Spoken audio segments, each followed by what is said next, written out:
Okay, so now people, what we need to do, we've got our columns and we got them at the height and depth that we need them. So what we need to do is start establishing our what? Our vertical, I'm sorry, our horizontal structure, which are our girders and our beams.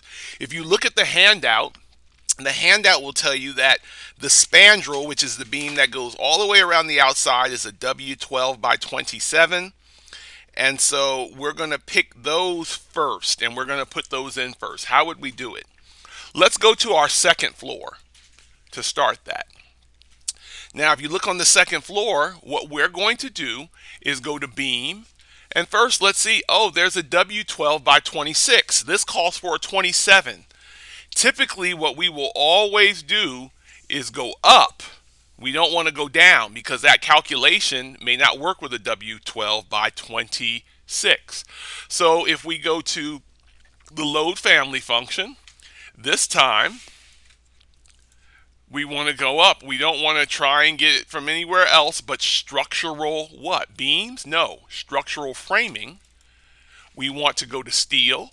Then from here, we want to go to the wide flange steel, right? Now, I want you to remember something that you can't use a column for a beam or a beam for a column. Revit will not allow it. It will not allow that member to go horizontal or that horizontal member to go vertical. All right, they're designed differently. So if we go down to a W12 by, there's a 26, we're going to use a W12 by 30 in this instance. We would be forced to go up. Okay, so we'll click on that, hit OK. And now there's a couple of different ways we could do this.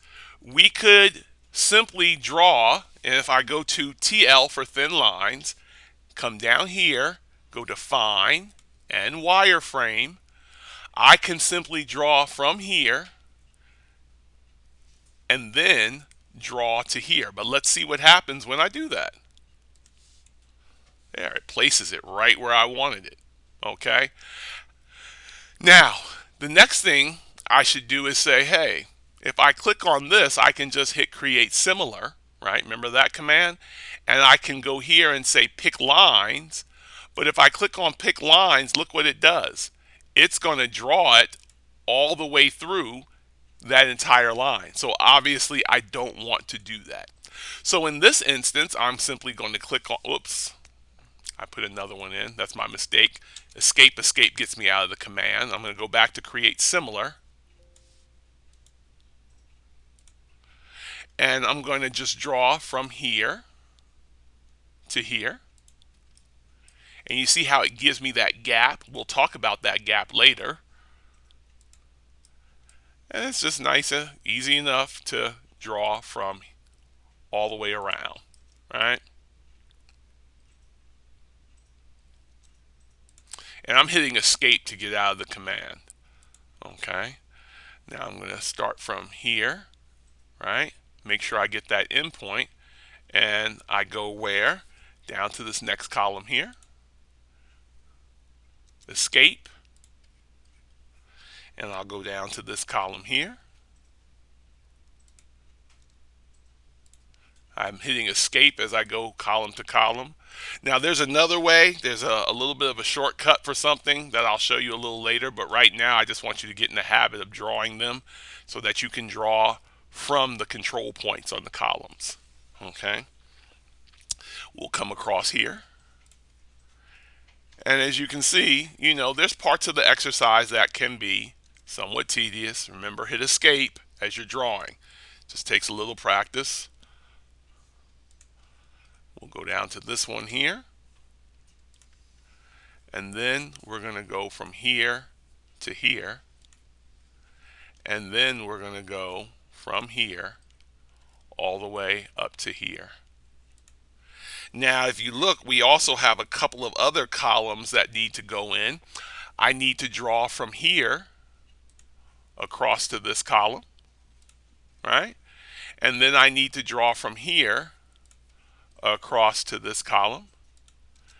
And now The only columns I believe I have left to draw are these columns around these two open shaft areas that we need. So we're going to need a couple of extra columns that we don't have loaded. So let's go load them, okay? If we went to beams that we need, we're looking for a W10 by 25 and we're looking for a W16 by 36, none of which are loaded. There's a 16 by 26 but not 36. Let's see if those columns exist. We're going to go to load family, down to wide flange. Let's see if we can load them both at the same time. First, we're going to need a W16 by 36. Let's see. There's a W16 by, let's see, 36. So I'll click that, and then I'll hold down Control on my keyboard, and then I will scroll down to the W10 by 25. Let's see if they have that.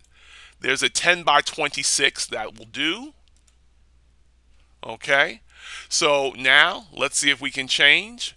There's the W10 by 26.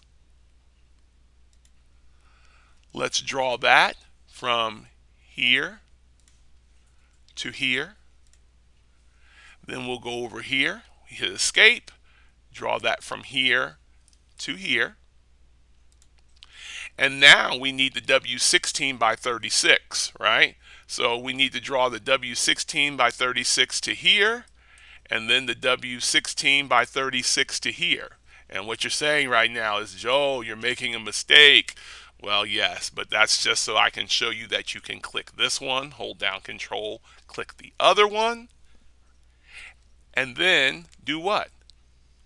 Change it to a W16 by 36. And what you can also do for the one that's in the middle that I skipped, I wanted to show you this. You can, once you have that there, copy this from here to that next one there. And if you look in the 3D view, you'll see that we have our structure wrapping around. Now, there are a couple of these that are still missing. Why are they still missing? I want to talk to you about that in the next video, okay?